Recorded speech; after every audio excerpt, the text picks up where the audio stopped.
금년에 우리는 내실 있는 건강한 교회가 되기 위해서 바로 세워야 할 부분들이 무엇인가 하는 것들을 묵상하려고 합니다. 지난 주일은 제일 먼저 주일을 바로 세우자. 그날은 하나님의 날이니까 하나님 우선주의로 살아가자 하는 그런 말씀을 드렸습니다. 우리가 그러면 주일날 이제 교회에 나와서 이렇게 여러 가지 신앙생활의 활동들을 하는데 교회는 여러 가지 역할을 합니다. 교제도 필요하고 교육도 필요하고 또 봉사도 있어야 하고 선교도 있어야 하는데 그중에서 가장 기본이 되고 중심이 되고 또 핵심적인 제1순위의 요소가 무엇이냐? 그것은 두말할 것 없이 예배드림입니다. 예배. 그래서 우리가 부르는 찬양 중에 보면 예배는 생명이니 그렇게 찬양하죠. 예배는 생명과도 같은 것이다. 우리 인간이 해야 할 일이 여러 가지가 있지만 인간이 가장 중요한 게 뭡니까? 우선 살아야지. 목숨이 붙어 있어야 그 다음에 내가 먹든지 행하든지 무슨 일을 하든지 할 거 아닙니까? 마찬가지로 교회는 예배가 살아 있어야 그 다음에 모든 일들이 가능하게 되는 겁니다. 이 말은 반대로 교회와 성도들이 바른 예배를 드리지 못한다면 그 위에 쌓아놓은 모든 것들은 공중누각처럼 한순간에 무너져 내릴 수 있다는 것입니다. 예배를 바로 세우지 못하면 건물을 아무리 크게 짓든 교인이 아무리 많이 모이든 거기에 훌륭한 재능을 가진 교인들이 많든 영향력 있는 사회인 출신의 교인이 많든 그건 아무 쓸모없는 것이 되고 만다는 것이죠. 하나님 관점에서 볼 때는. 예배의 역사를 우리가 살피려면 지난 주일의 역사를 살필 때 안식일로 거슬러 올라간 것처럼 우리가 이제 구약의 역사를 또 살피지 않을 수가 없습니다.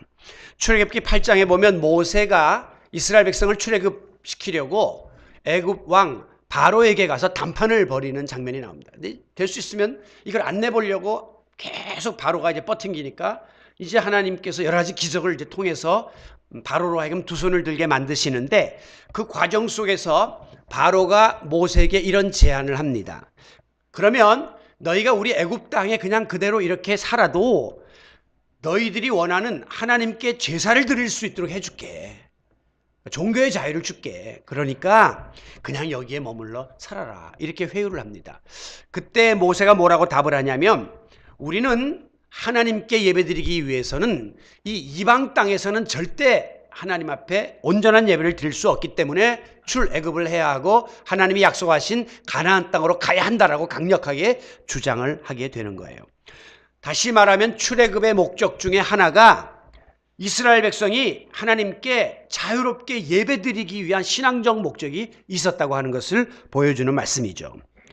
물론 이제 그때까지만 해도 백성들을 대신해서 제사장이 대표로 제사를 드리는 그런 예배는 존재했습니다.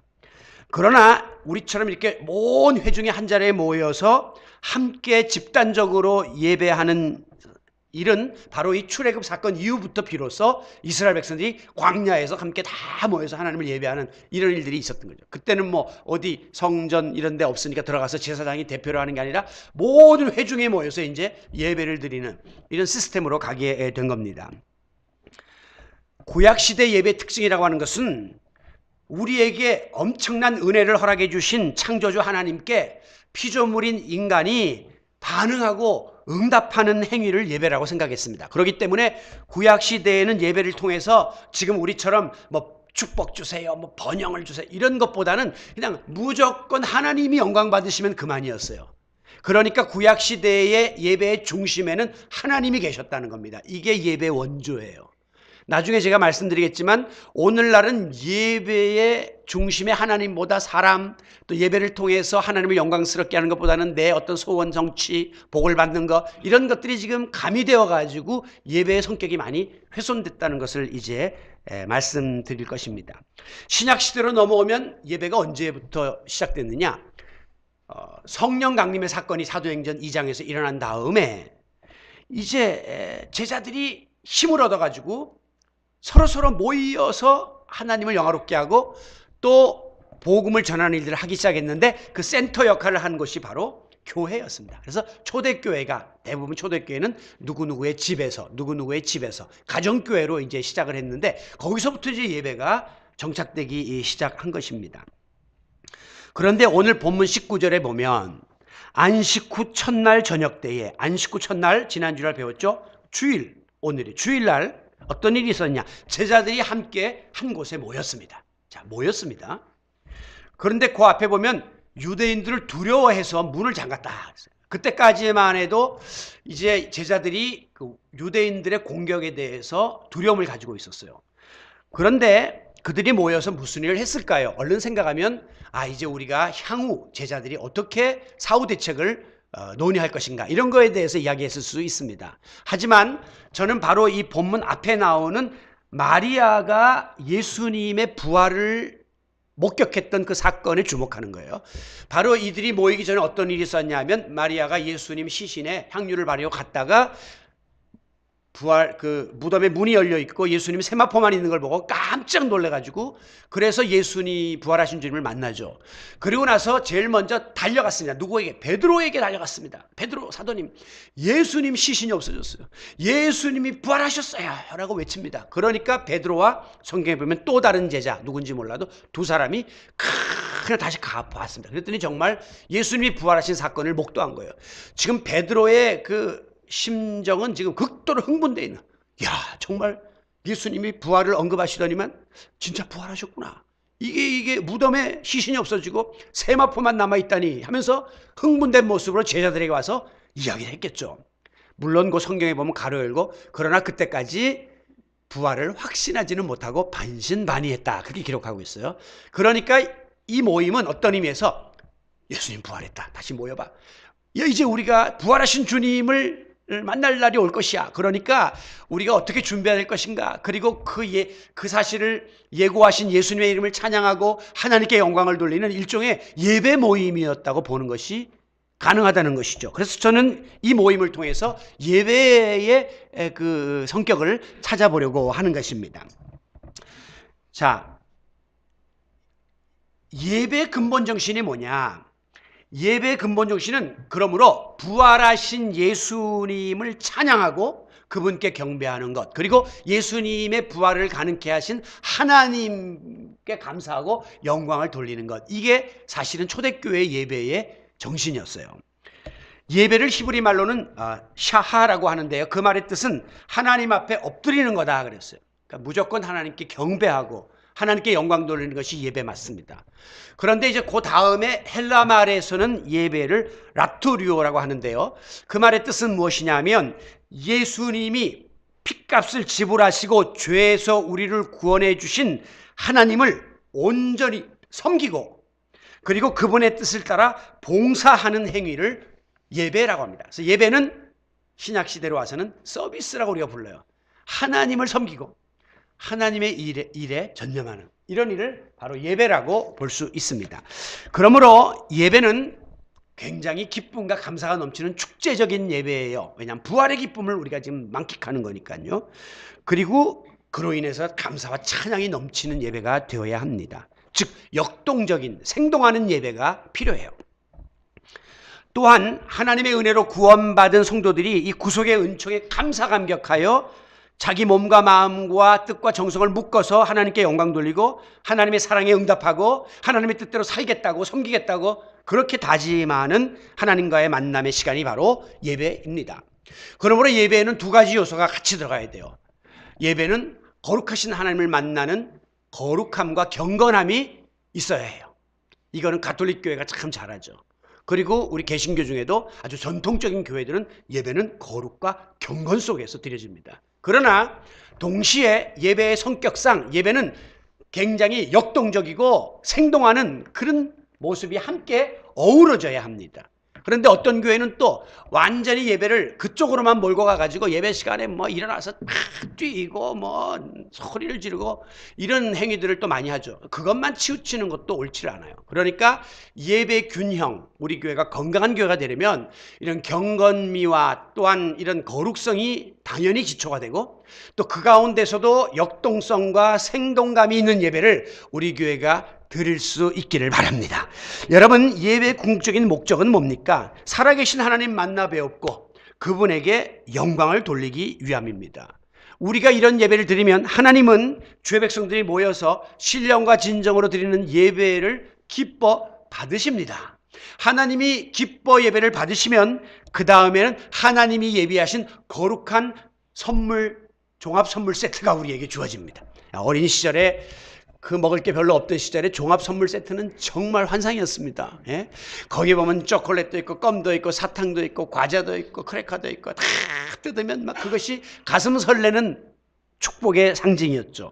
마찬가지로 하나님은 하나님 앞에 온전한 예배를 드리는 자들의 예배를 기뻐 받으시고 하나님 기쁘시니까 우리들에게 축복의 종합 선물 세트를 뜯어 주시는데 그 안에 보니까 막 하나님의 은혜, 사랑, 기쁨, 감사, 위로 이런 놀라운 힘이 우리 가운데 주어지게 되는 것입니다. 오늘 이 시간이 바로 그 하나님께 온전한 예배를 드리고 하나님께로부터 그 같은 놀라운 축복의 선물을 받는 시간이에요. 성경에 보면 하나님께 귀하게 쓰임받은 사람들의 공통점이 나옵니다. 근데 그 중에 하나가 바로 그들은 바른 예배자였다. 예배의 사람이었다고 하는 것이에요. 대표적인 인물이 노아입니다.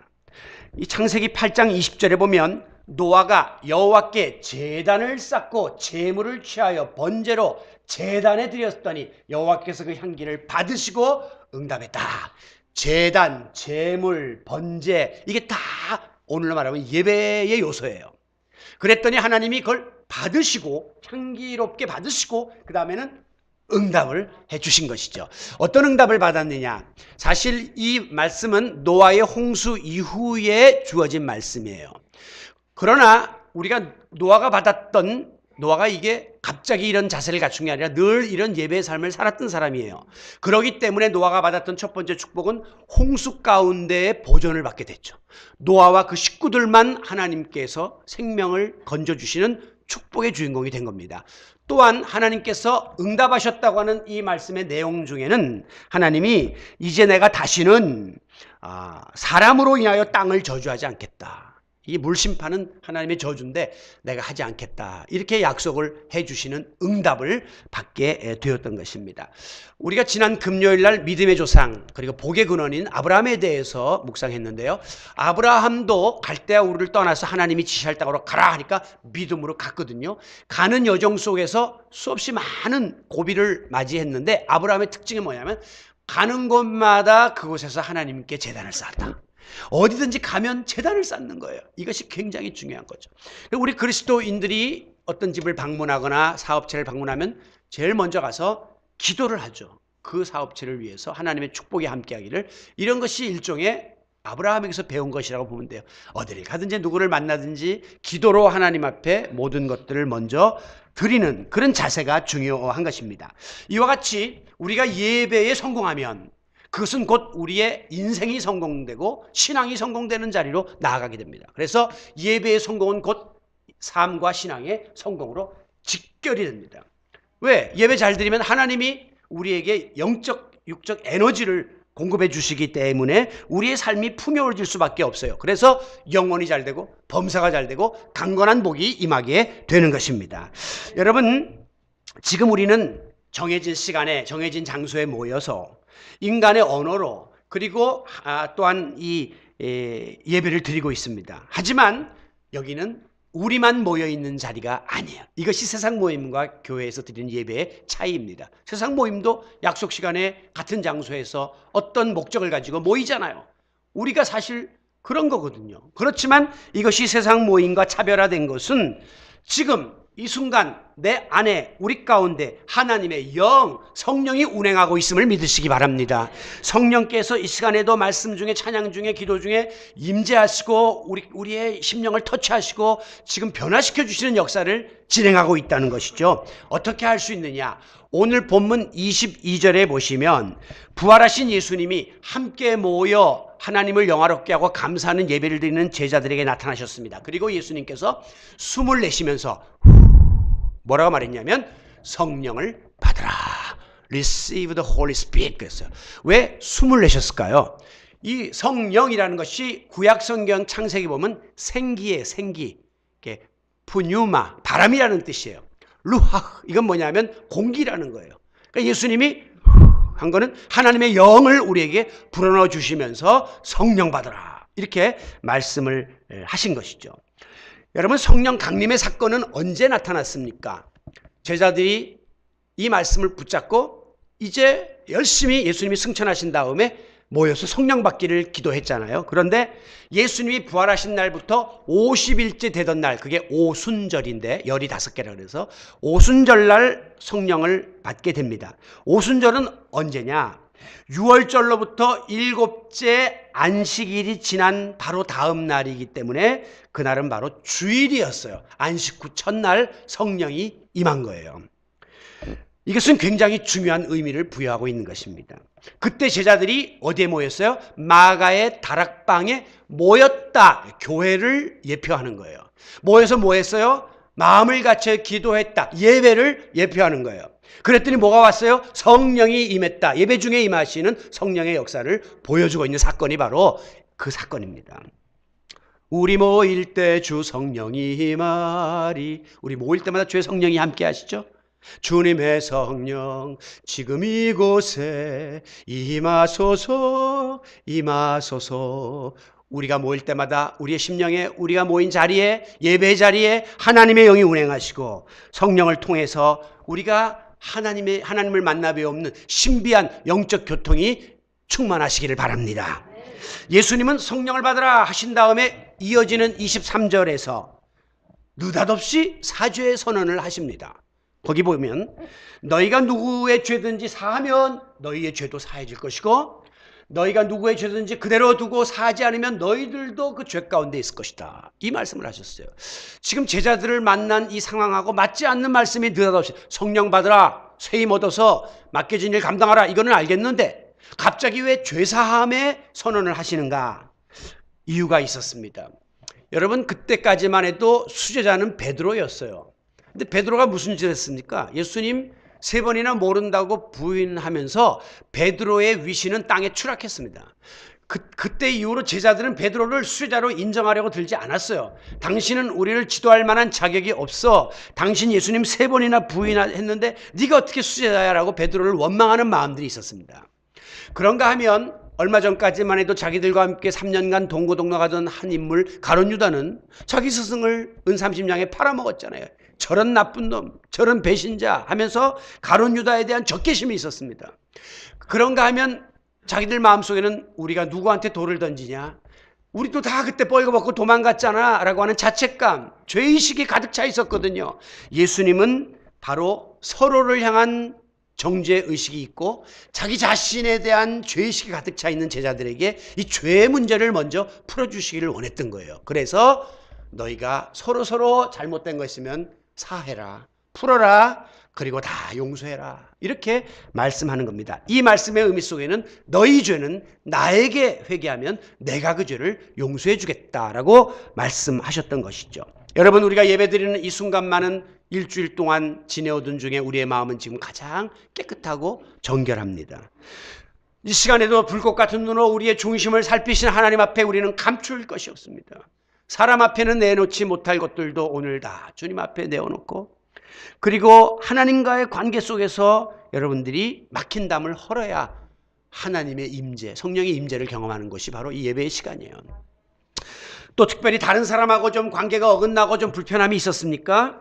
여러분, 그때 뭐 잘했냐 잘못했냐 그거 따지기 전에 내가 먼저 손 내밀고 그냥 무조건 조건 없이 용서하는, 이것이 바로 하나님께 용서받은 예배자들의 자세임을 명심하시기 바랍니다. 오늘 주님 앞에 나온 우리들이 일주일 동안 세상에 살면서 알고 지은 죄 모르고 지은 죄가 있습니다. 그리고 내가 하나님 앞에 바로 서지 못한 모든 죄들을 이 예배를 통해서 하나님 앞에 회개하십시오. 그리고 죄사함의 은총을 받으시고 죄에서 자유를 누리는 성도 여러분이 되시기를 바랍니다.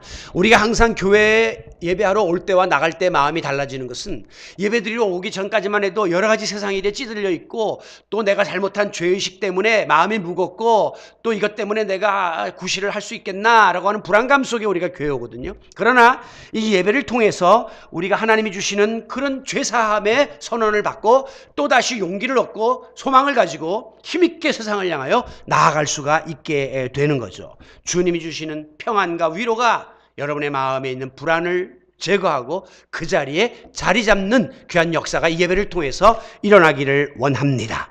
오늘 19절에 보니까 이 예수님은 제자들이 이 유대인들의 보복이 두려워서 문을 잠그고 있었다는 것은 제자들이 그때까지만 해도 불안했고 또한 두려웠고 여러 가지 이 마음의 평안이 없었음을 뜻하는 거죠. 그런데 예수님이 오셔가지고 제일 먼저 19절에서 평안하라, 샬롬을 이야기했습니다. 그거는 이 유대인들의 인사예요. 그러니까 19절에서는 예수님께서 평강이 있을지어다는 인사한 거예요. 그런데 뒤에 가서 21절에 보면 예수께서 또 이르시되 너에게 평강이 있을지어다. 그러니까 의례적인 인사가 아니에요. 이거는요.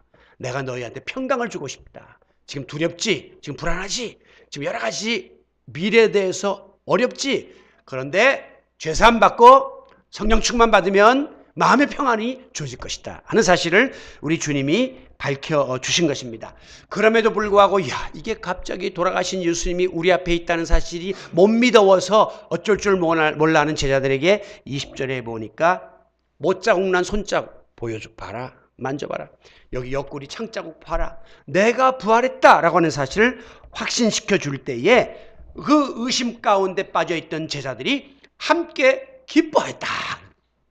이제 마음에 확신이 온 거죠. 정말 예수님 부활했구나. 여러분, 우리의 예배가 축제적인 예배가 되어야 하는 이유가 부활의 주님을 만나는 시간이기 때문에 기뻐야 하고 즐거워야 하는 거예요. 행복해야 한다는 것입니다.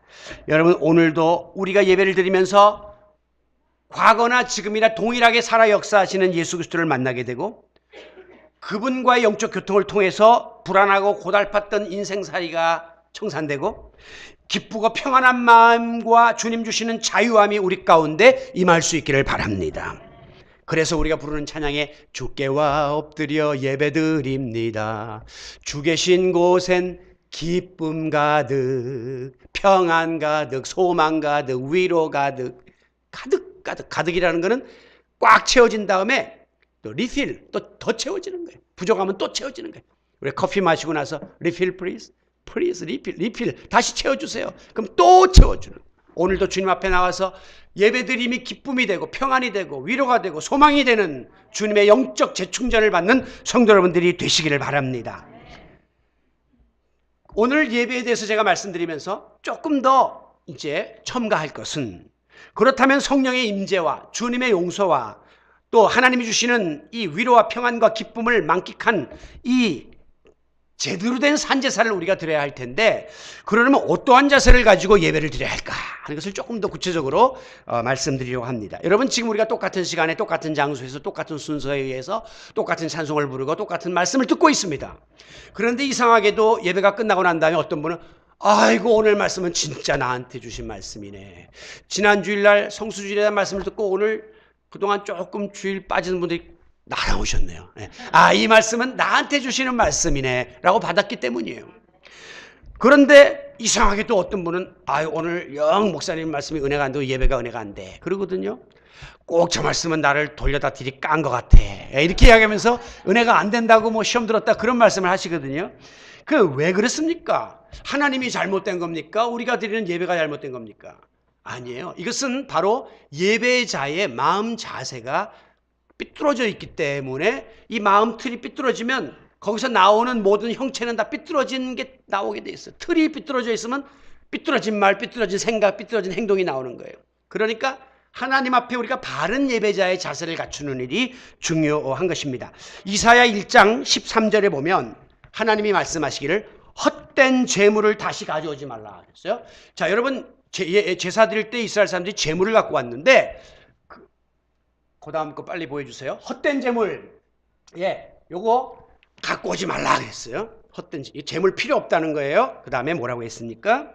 두 번째는 분향은 내가 가증히 여기는 바라. 그러면 이제 재물을 잡아갖고 분향을 했거든요. 그거 내가 아주 역겹다 그랬어요. 가증하다 그랬어요.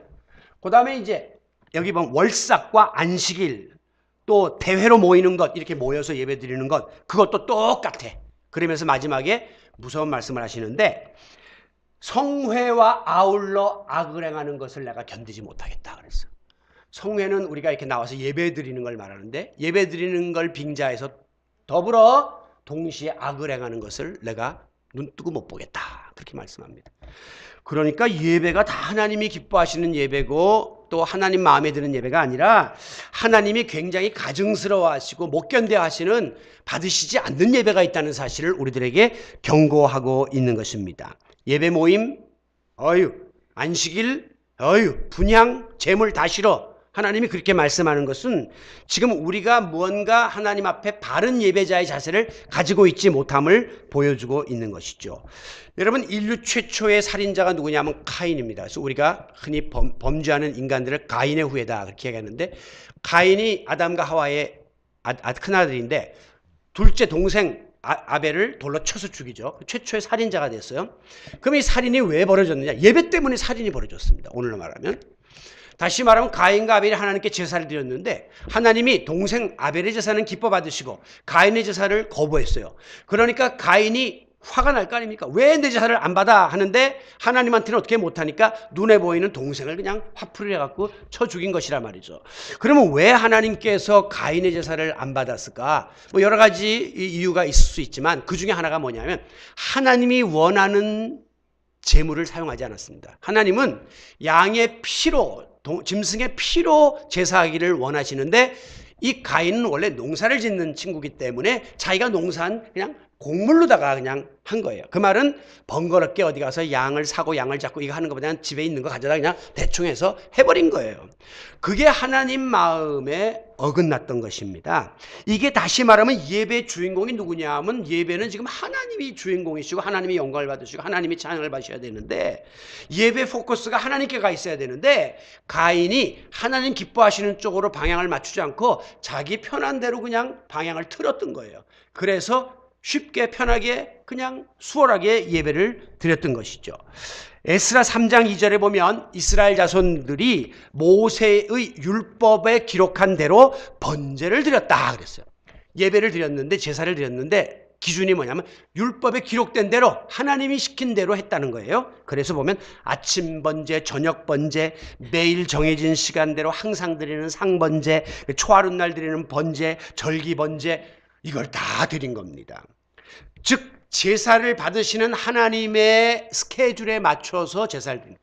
우리가 편하게 나 바쁘니까 다음에 하고 이런 게 아니라 하나님이 시킨 대로 다 제사를 드렸다. 이게 옳은 예배의 자세입니다. 또한 제사도 번제를 드렸다 그랬어요. 이때는 하나님이 번제를 요구하신 거예요.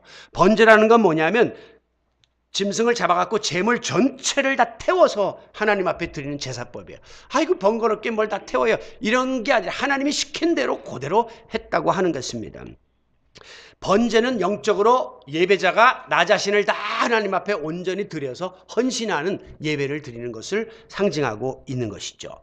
여러분, 오늘날 예배가 자꾸 하나님이 기대하시고 하나님이 명령하신 것보다는 점점 우리 사람들이 좋고 우리가 편한 쪽으로 변질되어 가고 있는 것을 발견하게 됩니다. 그래서 자꾸 하나님이 배제되고 인간이 중심이 되는 거예요. 예배 가운데 훌륭한 목사님들의 설교와 어떤 목사님의 그 주도적인 예배에 인도함이 너무 특이하고 화려해서 사람들이 거기 가는 사람이 많은데 그것도 엄밀한 의미에서는 하나님이 자꾸 배제되고 그분이 부각되는 거예요. 어떤 교회는 가면 온갖 프로그램가 와서 춤도 추고 노래도 하고 오케스트라가 와서 막 하는데 그런 것도 어떤 의미에서는 자꾸 하나님이 배제되기 쉬워요. 그리고 또 오케스트라 단원들 또 돈을 또 공급을 줘서 그 친구들 또 나팔 불고 발리나고 또 끝난 다음에 뒷산에서 담배 피고 있어요. 그러니까 다시 말하면 업으로 하는 애들 잔뜩 갖다 놓고 웅장한 오케스트라로 하는 게 중요한 게 아니라 비록 그것이 실력이 좀 부족해도 조금 하나님 앞에 마음이 바로 선 자들이 와서 드리는 예배가 돼야 되는데 지금 우리는 너무 사람의 귀를 즐겁게 하고 눈을 즐겁게 하는데 현혹이 되어가지고 예배 중심이 자꾸 이전되고 있다고 하는 것이죠. 여러분, 바로 이게 오늘 한국교회가 흔들리는 이유입니다. 그러다 보니까 하나님을 경외하는 마음도 부족하고 예배를 존중하지도 않고 예배를 기대하지도 않고 예배 나와도 집중하지도 않고 예배를 준비할 수도 없는 것이죠. 저는 가끔 좀 유치한 그 비유지만 영화관에 가는 그런 비유를 해봅니다. 우리 영화 한 편 보려고 하면 적어도 30분 전까지는 극장에 가야 됩니다, 요새. 그래야 아무리 예약을 해도 티켓팅을 해야 되고 빼내야 되고 그 다음에 화장실 한번 갔다 와야 되고 그 다음에 팝콘하고 콜라 필수로 또 사야 되고 그 다음에 또 이제 주차 인증을 또 해야 되고 그리고 보통 영화가 10분 전부터 예고편을 하는데 기왕에 온 김에 예고편부터 봐야 되니까. 그러니까 30분 전에는 가야 그 다음에 영화를 제대로 편하게 볼 수 있단 말이죠. 어떤 사람들은요, 젊은 사람들은 영화 볼 때도 그냥 한 장면도 놓치지 않으려고 막 집중을 그렇게 합니다. 그리고 또 영화가 안 들어오니까 자막을 또 읽고 화면 봐야 되니까 들어야 되고 얼마나 집중을 하는지 몰라요. 또 기본으로 우리가 그 스마트폰은 다 가서 끕니다. 혹시라도 방해될까 봐 다 끄고. 또 어떤 청년들은 보면 인터넷에 들어가 갖고 그 영화 스토리를 미리 또 가서 다 공부해요. 어떤 영화가. 그리고 또 딴 사람은 이 영화를 어떻게 평가하나 또 감상 평가지도 다 또 읽어봐요. 조회를 해갖고. 그러니까 영화 한 편 보려면 1시간은 준비를 하고 투자를 해야 볼 수 있다. 이게 우리는 지금 영화 보러 온 건 아니지만 하나님 앞에 예배하는 자의 자세가 그만도 못해서야 되겠냐. 여러분들이 정말 하나님 앞에 나 오늘 설교 제목은 뭐고 본문은 뭐가 있나 뭐 살펴보고 찬송가 다 찾아놓고 성경 찾아놓고 미리 와서 기도로 준비하고 이러한 하나님 앞에 드리는 그런 하나님 중심의 자세가 흐트러져 있으면 이 예배는 기본부터 흔들릴 수밖에 없는 것입니다. 여러분, 우리말 가운데 김칫국부터 마신다 하는 말은 그 되지도 않은 일을 먼저 기대하는 것을 뜻하는 것이지만 사실 이 말은 맞는 이야기라고 합니다. 다시 말하면 식전의 조상들은 우리나라에서 일종의 애퍼타이저처럼 김칫국부터 딱 들이켰다는 거예요. 왜? 그렇게 하면 입속에 입맛이 싹 돌고 그 다음에 이 속에서 그 소화액이 분배되어서 소화를 잘 시킬 수 있는 전처 작업을 해준다는 것이에요. 여러분, 하나님께 예배 드리러 올 때 김칫국을 좀 마시고 오세요. 오늘도 어떤 말씀이 선포될까? 오늘도 예배 가운데 주님을 만나 배웠고 또 성도의 교제가 이루어지고 오늘 교회에서 또 있을 그 이부순서의 경배와 찬양을 통해서 또 세미나를 통해서 내가 무엇을 경험할까라고 하는 김칫국을 좀 많이 마시고 오셔야 합니다. 만약에 여러분이 준비하면 준비한 만큼의 은혜를 받는 거예요. 반대로 준비와 기대가 없이 오면 그것은 준비한 사람과 하늘과 땅 차이의 예배 후의 결과를 얻을 수밖에 없는 것입니다. 오늘 한국교회가 흔들린다. 성도들이 재구실을 못한다. 그 이유가 뭐냐? 쭉 거슬러 올라가 보게 되면 근본 이유는 점점 우리의 마음속에 하나님과의 만남인 예배를 소홀히 하기 시작했고 또 예배의 진정한 정신이 퇴색되기 시작하면서부터 교회가 흔들리는 겁니다. 여러분, 과거에는요 2시간 걸어서도 예배드리러 갔던 시대입니다. 지금은 교통이 이렇게 좋은데도 우리는 그 성의를 보이지 않는 것이죠. 과거에는 뭐 이렇게까지 다 시스템이 안 돼 있어도 그냥 안 보여도 성경책 가지고 다니면서 그냥 우리가 예배에 전념했으나 지금 뭐 다 가면 돼 있으니까 널널하게 왔다가 그냥 구경하듯이 하고 가는 시대가 되었단 말이죠. 여러분, 이런 모든 면에 있어서 아무리 아름다운 예배당에서 많은 사람이 모여서 아름다운 음악과 잘 갖춰진 시스템으로 격조 높은 예배를 드린다 한들 예배에 대한 기대감이 없고 집중이 없고 예배로 인한 결단이 없는 사람들이 모여갖고 그냥 1시간 때우고 가면 그 집단은 오합지졸의 집단이 아니겠습니까? 그 중심에 하나님 앞에 바로 세워진 하나의 결속력이 없기 때문에 그 교회는 한 번 건드리면 그냥 무너지는 겁니다. 그래서 수천 명, 수만 명 모이던 교회들이 분쟁하면 그냥 교회가 사라지는 일들이 오늘 벌어지는 거예요. 예배를 세우려고 하지 않고 행정을 세우고 조직을 세우고 자기들의 교세를 세우려고 했기 때문에 오늘 한국교회는 도전을 받고 있는 것입니다. 요한복음 4장 23절에 보면 예수님께서는 예배자의 바른 자세를 말씀하시면서 아버지께 참되게 예배하는 자, 참된 예배가 나와요. 이것은 거짓 예배도 있다는 거예요. 예? 복음은 다 진리인 줄 알았는데 가짜 복음이 있으니까 저 여의도에서는 순복음이라고 해요. 순복음. 예. 복음인데 순두부처럼 진짜 그냥 이거는 복음이다. 예배도 순예배가 있다는 거예요. 그럼 어떻게 해야 됩니까? 했더니 영과 진리로 예배하라 그랬습니다. 우리 개역 성경에 보면 신령과 진정으로 하나님께 예배하라 그랬습니다. 이 말의 원뜻은 뭐냐면 오직 하나님만 바라보고 하나님께 집중하라는 거예요. 그리고 그 하나님의 영광에 압도된 상태에서 예배드리라는 거예요. 다시 말하면 예배 안에는 하나님 외에는 다른 것이 존재해서는 안 된다는 겁니다. 주님 앞에 우리가 서 있다고 하는 코람데오, 라틴 말로 코람데오, 내가 지금 주님 앞에 섰습니다 라고 하는 의식을 여러분이 갖게 되면 경건해지고 그리고 집중하게 되고 그리고 하나님 앞에 온전한 예배를 드릴 수밖에 없는 것이 바로 영과 진리로 드리는 예배입니다. 여러분, 그래야만 하나님이 기뻐하시는 산제사를 우리가 드릴 수 있는 것입니다. 이번에 교역자 수련회 가니까 우리 전사님이 목사님 좀 우리 교인들이 교육이 필요한 것 같은데 뭐 이렇게 교육을 좀 하면 어떻어요? 내가 이게 지금 이 다 어른들이 신앙생활 30년 사람에게 예배 시간 지키세요. 와서 잡담하지 마세요. 핸드폰 끄세요. 그리고 졸지 마세요. 영으로 기도하세요. 또 뭐 무슨 잡념을 없애세요. 이런 걸 지금 제가 낱낱이 여러분이 교육해야 되겠습니까? 이거는요, 그냥 베이직이에요. 그냥 에티켓이에요. 이거는 여러분들이 기본으로 할 수 있는 것입니다. 하나님 앞에 신뢰가 되지 않는 일을 우리가 해야 된단 말이죠. 그렇게 하면 하나님 앞에 내가 서 있다 생각하면 인간적인 모든 이런 방해 요소들이 자동으로 제거가 될 수 있는 것입니다.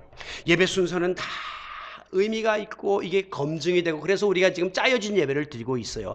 다 소중한 거예요. 심지어 교회 소식 광고까지 중요한 겁니다. 근데 교회 소식 전하시면 막 우와, 그때부터는 이제 막 자유예요. 그래서 어떤 교회는 아예 예배 시간 전에 교회 소식을 전하는 분이 있어요. 교회 소식은 이 소위 성도의 교제, 펠로우십, 코이노니아예요. 교제는 굉장히 중요한 예배 순서입니다. 그거를 여러분들이 다 이제 예배 끝나고 부록으로 하는 것으로 생각해서는 안 되는 거예요. 다 의미가 있는데 그중에서 특별히 이 말씀이 선포되는 이 시간이 예배의 클라이맥스, 절정입니다. 이 시간이. 그래서 예배 시간에 설교가 다 큰 비중을 차지하고 있는 것이죠. 여러분, 개혁교회는, 우리같이 개혁된 교회는 예배당 안에 이 강대상 외에는 다른 것이 없을수록 좋다고 하는 말이 있습니다. 여기다가 어떤 형상을 갖다 놓고 저런 스탠드 글라스를 갖다 놓으면 여러분들이 자꾸 그걸 보면서 잡념이 들게 되고, 그리고 이런 장식이 너무 화려하거나 강단을 압도하면 또 그것도 그렇게 되는 거예요. 오늘 제가 이 검정 양복에 우리 집사람이 자꾸 노랑 넥타이를 내고 가라네요. 노랑. 멋있더라고요. 근데 내가 나 좀 싫다. 노랑하면 너무 튄다. 그래가지고 제가 이걸 선택하고 왔는데, 원래는 가운을 입는 이유가 뭐냐면 나를 다 가리우는 거예요. 이렇게 함으로 교인들이 오늘 목사님 양복이 달라졌네, 넥타이는 저게 뭔가 자꾸 딴 생각 못하게 다 그냥 가운으로 가리고 시커멓게 하고 나가라는 거예요. 왜? 주님만 영광 드러내고 그리고 하나님의 말씀만 듣도록 하라고 하는 것이죠. 여러분, 왜 예배가 이렇게 엄청난 시간이고 설교가 특별히 그중에 핵을 이루고 있습니까? 이미 2000년 전에 있었던 사건을 지금 우리가 이야기하고 있잖아요. 이 2000년 전에 기록된 이 하나님의 말씀이 인간의 지금 언어를 통해서 다시 재해석되어 시대와 역사와 민족과 문화를 초월해서 하나님의 말씀으로 지금 여러분 각자에게 지금 임하고 있는 거예요. 그러니까 엄청나게 신비한 사건이죠, 지금. 예? 이 신의 말씀이 지금 내게 일용할 양식으로 와닿는 이 순간이 바로 예배의 설교 시간입니다. 그래서 설교 시간은 절대 주무시면 큰일 나요. 이거 정말. 예? 이 신목사는 여간에서는 딴 건 잘 못하지만 안 졸게 하는 거는 제가 좀 받은 은사라고 가끔 생각하거든요. 정말 똑같은 톤으로 설교하는 분도 많습니다, 여러분. 그럼 가서 그냥 딱 10분 들어가면 그 다음에 이쪽 반타작 확 다 졸아요. 다 자요. 저는 졸지 않게 하려고 이 작은 눈을 부릅뜨고 그냥 열심히 지금 이렇게 하는데, 어떤 아이가 엄마 아버지하고 같이 예배를 드리고 갔는데 엄마 아버지 예배 시간 딱 되면 설교 시간 되면 자동으로 다 주무시는 거예요. 그러니까 애가 엄마 오늘 교회 와서 제발 졸지 마. 6살짜리인데 제발 아빠 졸지 마. 그리고 갔대요. 같이 예배 드리는데 또 시간 되니까 엄마 아버지가 그분이 오셨어요. 그러다가 성경책이 뚝 떨어졌답니다. 그 조용한 예배 시간에 푹, 그러니까 사람들이 다 쳐다보니까 애가 아이 창피해, 빨리 요금 내고 가자 그러더래요. 요금이 뭐예요? 헌금. 예. 집에서 부모가 어떤 말을 했는가를 알 수 있는 거예요. 애들이 차에서 엄마 야 빨리 우리 요금 내고 교회 가서 떼우고 빨리 가세요. 이런 스타일의 언어를 절대 쓰면 안 된다는 거예요. 아이들은 그렇게 알고 있는 거죠. 여러분, 이 하나님의 말씀이 지금 선포될 때에 그것이 내게 들려지는 오늘의 말씀이다 이렇게 생각하고 아멘으로 받으면 그게 축복이 되고 그것이 은혜가 되고 그것이 정말 기대되고 사모되는 귀한 역사가 우리 가운데 있어질 줄로 믿습니다. 오늘 말씀을 마무리하죠. 이 폴 투르니에라는 사람 말하기를 사람이 혼자서 할 수 없는 것이 두 개가 있다. 첫째는 결혼. 지난번에 어떤 청년이 저보러 목사님 저는 결혼 준비가 다 됐어요. 그래 그럼 금년에 하겠네. 딱 한 가지 안 된 게 있는데 배우자가 없어요 그러더라고요. 예. 그럼 뭐 하냐. 다 해놓고 배우자가 있어야지. 그럼 혼자 못합니다. 또 하나가 뭐냐면 우리가 그리스도인이 되는 것이다 그랬어요. 이 예수 믿고 그리스도인이 되는 건 혼자 못해요. 어떤 사람은 나 혼자 성경 읽고 나 혼자 예배드리고 나 혼자 하면 되지 않냐? 하나님을 개인적으로 만나면 되지 않냐? 아니요.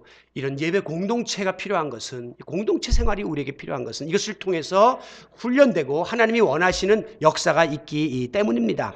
오늘도 원근각처에서 정말 일찍부터 준비하고 이 주님의 전으로 오셨습니다. 교통도 불편하고 춥고 여러 가지 육체적인 조건도 안 좋으시지만 여러분이 불편을 감수한 채 이 교회까지 나온 것은 여러분이 드림의 공동체 일원으로서 한 마음으로 올려드리는 예배의 소중함을 알기 때문인 줄로 믿습니다. 그리고 이 예배 가운데 임하시는 하나님에 대한 기대가 있기 때문인 줄로 믿습니다. 예배는 성령의 임재 가운데에 우리가 하나님을 만나 배우는 엄청난 시간입니다. 예배는 하나님께 영광을 돌리는 구원받은 백성들의 마땅한 의무입니다. 예배는 하나님의 뜻을 말씀을 통하여 깨닫고 내가 그래 그렇게 살아야지 라고 삶을 결단하는 시간이요. 예배는 하나님께서 예비하신 종합선물 세트, 뭡니까? 은혜와 사랑과 평안과 위로와 축복과 모든 하나님이 예비하신 것을 받아 누리는 그런 축복된 시간임을 기억하시기 바랍니다. 그러므로 예배가 살아야 되고 예배가 바로 세워져야 돼요. 우리 가정의 예배가 세워지면 가정이 살고, 교회 예배가 바로 살면 우리 민족이 살고, 내가 하나님 앞에 바른 예배자가 되면 내 신앙이 바뀌는 일들이 벌어지게 될 것입니다. 오늘도 생명력을 잃어가는 이 한국교회가 예배가 회복되게 해주세요라고 기도합시다. 오늘 다 무기력하고 그리고 이렇게 무능력한 모습으로 살고 있는 성도 여러분이 계시다면 여러분의 삶 속에 참 예배가 회복되도록 예배를 바로 세워 보시기를 바랍니다. 언제까지? 내 호흡이 닿는 마지막 그 순간까지 우리는 내가 지닌 최상의 것으로, 내가 할 수 있는 최선의 자세로 살아계신 하나님께 산제사를 드리기에 힘쓰므로 예배를 바로 세워나가는 거룩한 예배자들이 다 되시기를 예배의 주인공 되시는 예수 그리스도의 이름으로 축원합니다.